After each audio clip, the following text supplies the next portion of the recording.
This is Reframe, the podcast from the College of Education, Health, and Society on the campus of Miami University in Oxford, Ohio.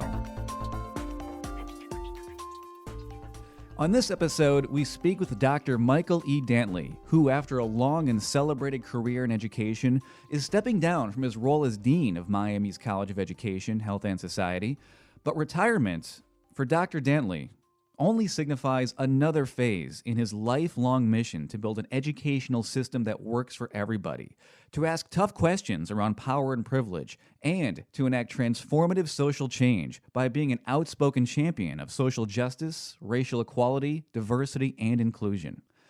This is a mission he's carried throughout his career as a public school teacher, a professor, a critical scholar and theorist, and as a university dean who would use his influence to call more attention and urgency to the systemic barriers that continue to affect marginalized people.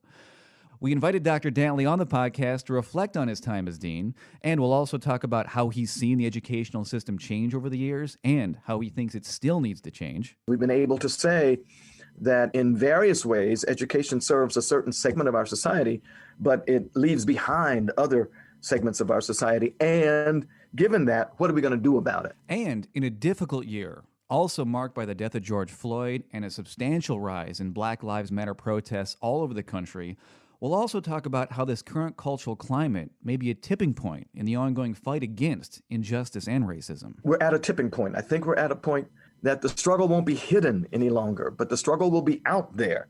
It will be pronounced. That turbulence is going to be real. And I strongly believe that out of turbulence comes change. All of that and more coming up on this episode of Reframe.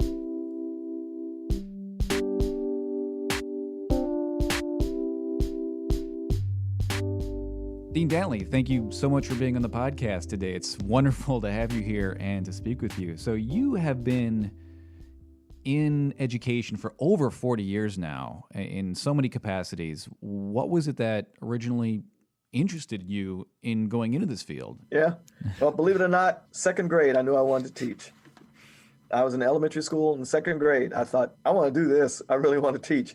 I don't know where it came from. I know I had a great teacher in second grade. I grew up in Cincinnati, went to an all-black elementary school. And from that point, I thought, that's what I want to do. I want to teach. There was a period of time when I thought I wanted to be a doctor, but chemistry took care of that. And so, education has been my life. Education's been my life. Teaching's been my life. I've thoroughly enjoyed it. My parents made me appreciate education. They were really, really, really big on getting educated. They thought education was my route to success, and I followed that. It's always been in my soul to be a teacher, always. So that's what I've done. And there have been so many different roles you've had in education, and I wouldn't possibly have time to go through your whole resume, but very briefly, there's been a couple of times where you've made the switch from working with students to an administrative role where you went from an elementary school teacher working in the public school system to become a principal. And then again, you made a similar transition in higher education from being a professor to working with students in a classroom to becoming department chair, working in the provost's office, and then eventually becoming dean. So what was the motivation behind each step along the way and the drive to climb that ladder, so to speak, and to go from working with students to being more of an administrative leader? I thought, honestly, James, that I had a vision for how things could be. It was a vision about how I'd like to impact, how I could have a broader impact. And that's what motivated me, And so being a dean, you have that freedom to have vision and to guide and lead and get folks to coalesce around ideas. And that's what I wanted to do. And so being a dean, I've thoroughly enjoyed being a dean. For me, I think ending my career as a dean is the best move possible, because I believe I've had some impact on the college and on the college's influence in the community. And since you have worked in the educational system for so many years, at, again, almost every level, how have you seen the educational system change in this country? How have you seen it change over the years? What changes do you think you helped bring about? What is the current state? And how do you think it still needs to change? Oh, great question. Some of the unfortunate stuff is we haven't changed a whole lot.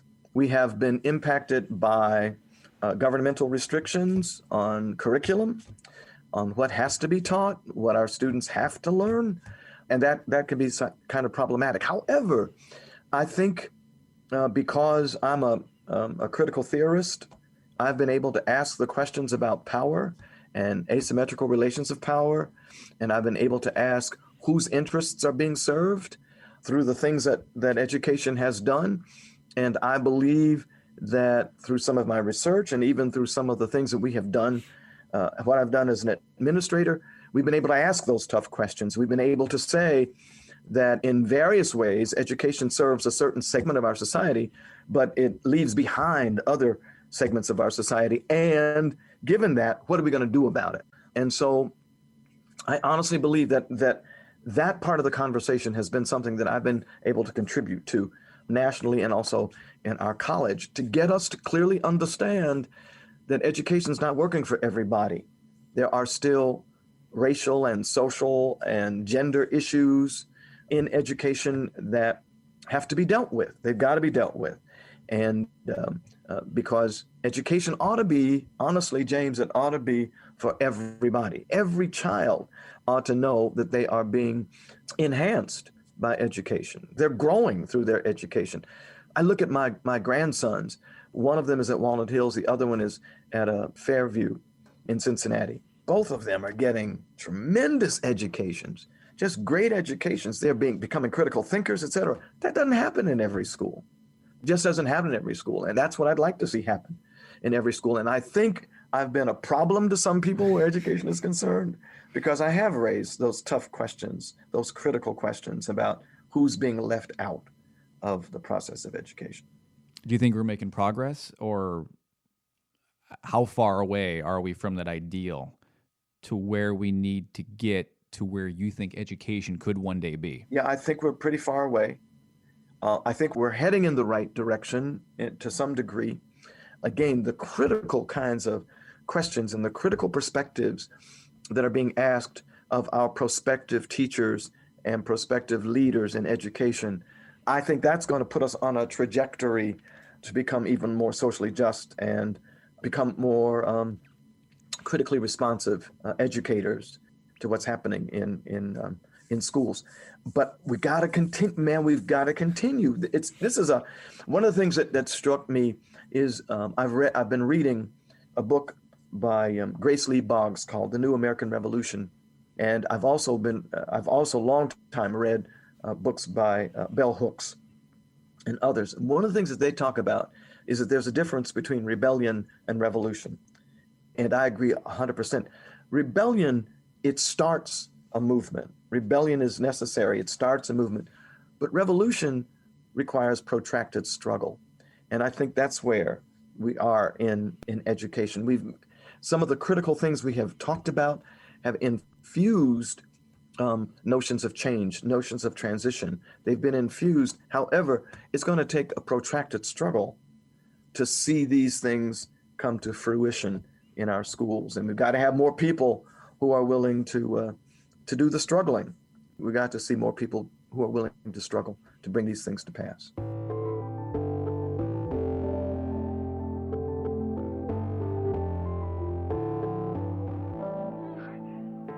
Based on how so much of your work has been focused on and has used injustice and inequality and systemic racism and fighting for social justice as such a foundational part of your work and of your leadership, I wanted to ask a big cultural question based on all the things that have happened so far this year, the death of George Floyd, the rise in Black Lives Matter awareness and protests, among other examples of systemic racism. Do you think we're at some sort of flashpoint or tipping point right now, in your opinion, about where we are as a culture in these conversations?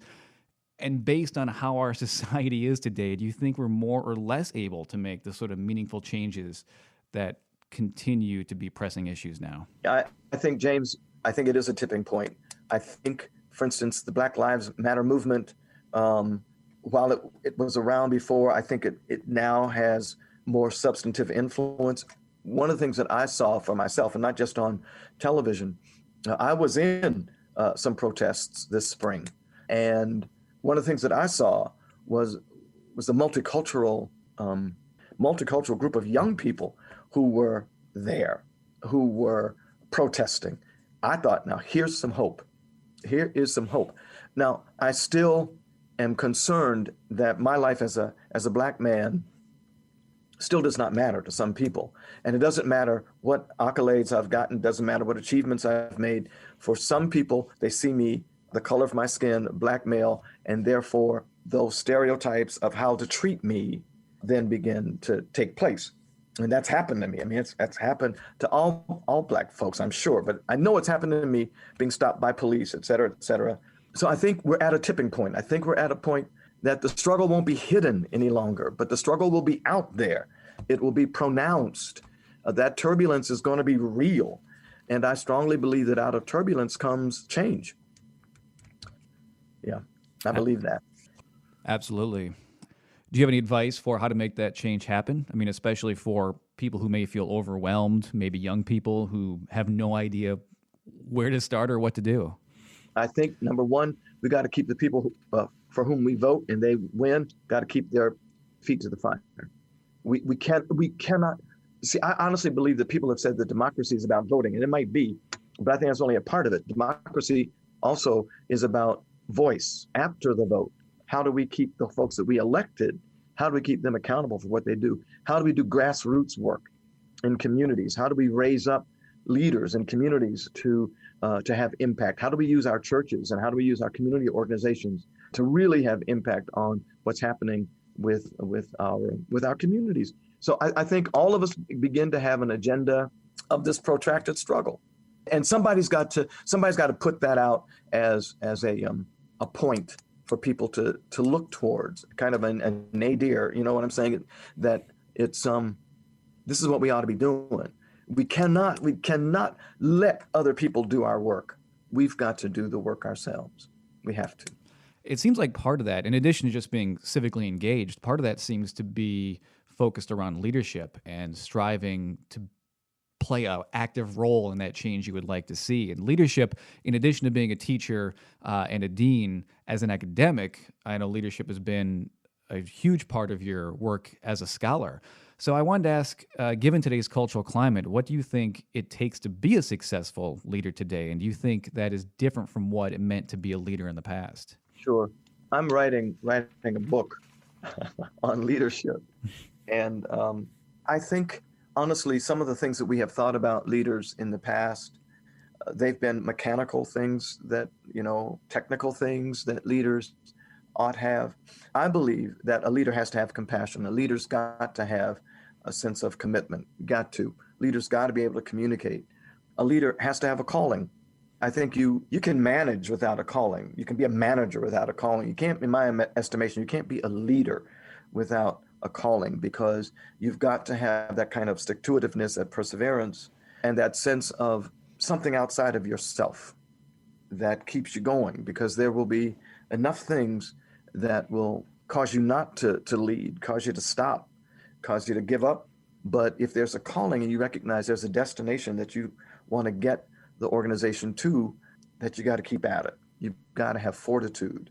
You've got to have a critical mindset. And I don't mean criticizing, but you've got to have a critical mindset that says, what's not moral? How are we not treating people correctly? And how do we need to be uplifting folks? And it becomes really, a lack of a better word, an axiological or a moral or ethical kinds of grounding that I think leaders have to have. I'm not talking about religion, but I'm talking about a sense of what's the right thing to do for people? What's the moral thing to do for people? And I think leadership has to be about that. There's a scholar of leadership, Ron Heifetz, who talks about the difference between leadership challenges, that there are technical challenges that leaders can read a book on, or a policy manual will provide the resolution. But then there are adaptive challenges, and those are challenges that deal with their predispositions, their belief systems, that deal with their values.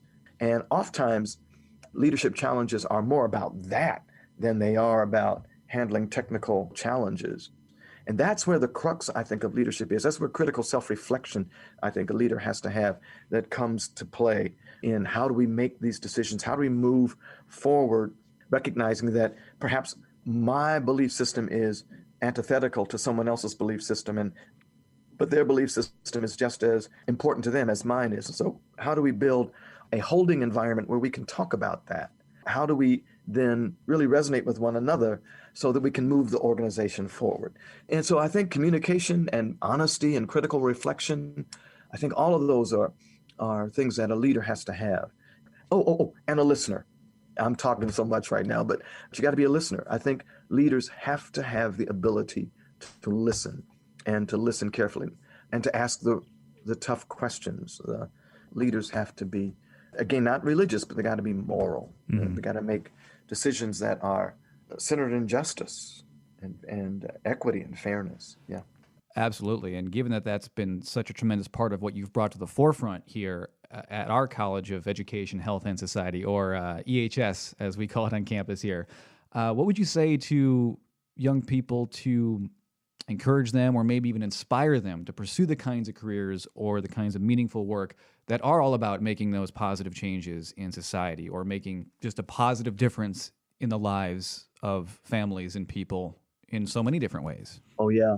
We need young people in the careers that are housed in EHS, because we've got to make a difference. And I think that the experiences that young people are bringing to the college at this point, they are so different from the experiences that students 10 years, 20 years ago brought to the university. They have wider vision. They are seeing things in a much more different way.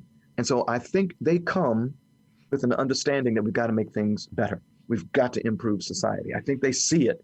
I saw that this spring in the young people that were in these protests. They understand that something's got to happen differently than what has happened in the past. And so I think having young people in the helping professions that are in EHS, I think we're going to see more students who are interested in that work. Public health, I mean, given what we're living through, I think we're going to see more young people interested in public health.